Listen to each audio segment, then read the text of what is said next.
Сөзге жаны ғана араласып, билік айтуға талаптанып жүрген 3 жас жігіт Төле биге сәлемдесіп, жүз көрісіп, әрі ой жарыстырмақ ниеттерімен келе қалады. Төле бидің жасы ұлғайған шағы екен, құс жастық, мамық төсекте жатса керек. Қасында жастау келіншегі де отыр екен. Үйге сәлемдесе кіріп келген 3 жігіттен жөн сұрасқан Төле би оларға төрлетіңдер дейді. Әдет бойынша қонақтарға сый құрмет көрсету керек. Ас су қамдап, кіріп шығып жүрген келіншектің жүріс-тұрысы өте тәрбиелі, тым сыпайы, оның үстіне көз жауын алғандай сұлуда екен.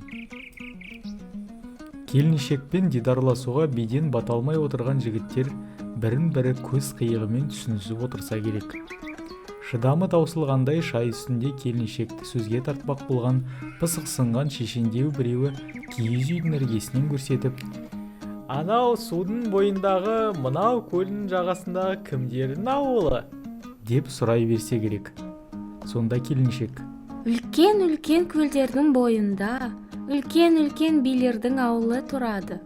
Өздеріндей шолақ билердің ақылы көзінің ұшында тұрады» деп жауап берген екен. Келіншектің жауабынан кейін жас билер Төле бимен сөз жарыстырмай-ақ тез аттанып кеткен екен.